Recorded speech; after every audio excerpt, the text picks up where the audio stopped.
Salut, c'est Trado. Voilà ma vidéo de mise à jour pour leur triste séance que celle d'aujourd'hui, puisque finalement, après avoir gappé la M7 dès l'ouverture, c'est-à-dire avoir ouvert sous la M7, des signaux baissiers se sont amoncelés et ont attiré les baissiers et les traders dans leur sillage.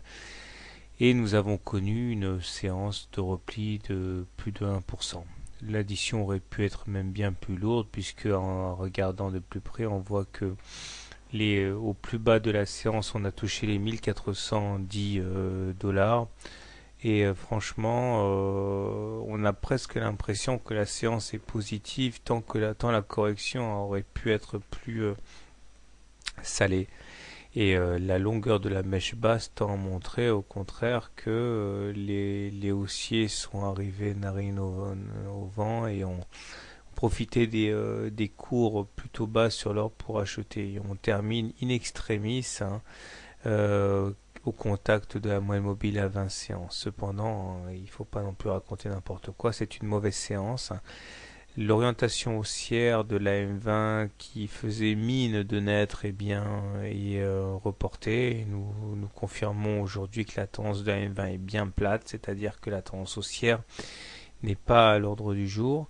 Et les indicateurs techniques continuent à accumuler des signaux négatifs. Par exemple, le MACD qui passe sous son signal, le momentum qui est négatif à présent et le stochastique qui croise également sous son signal à la baisse.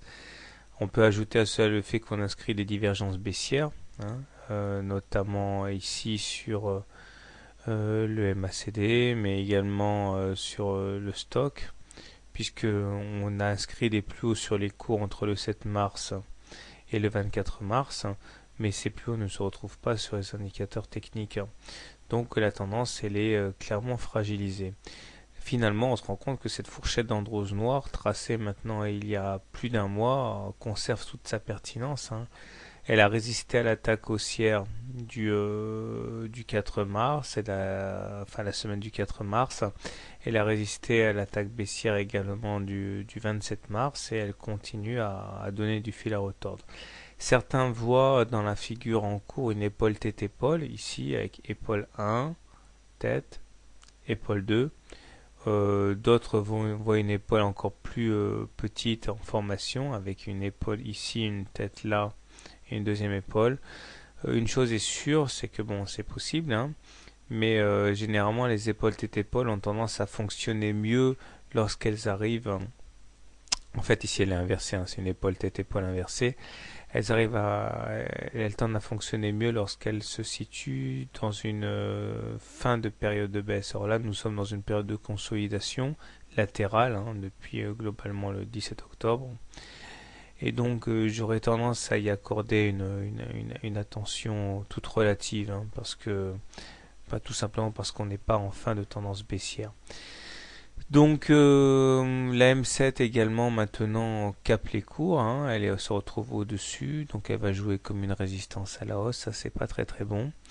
Comme d'habitude, lorsqu'on a des mouvements comme ça, il est toujours bon de tracer des fibos pour voir un petit peu où on en est.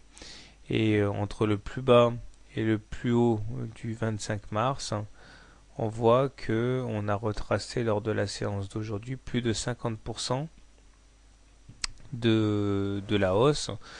Alors le signal intéressant là-dedans, c'est qu'on voit qu'effectivement on a perforé les 50%, mais on a clôturé quand même bien au-dessus. On est en train de se battre d'ailleurs pour clôturer au-dessus des 38%. Si cela devait devenir effectif, eh bien ce serait un signal très positif pour la suite. Bon, si vous êtes haussier, vous pouvez acheter les niveaux actuels en partant du principe que la consolidation a eu lieu et que les divergences ont été payées. Si vous pensez qu'on est baissier, eh bien vous pouvez shorter le contact avec la M7 puisque maintenant qu'elle est au-dessus des cours, elle risque de jouer comme une résistance à la hausse. Quant à moi, puisque nous sommes au contact d'une M20 plate, je considère qu'on est tout simplement sans tendance. Donc marché à éviter pour le day trading.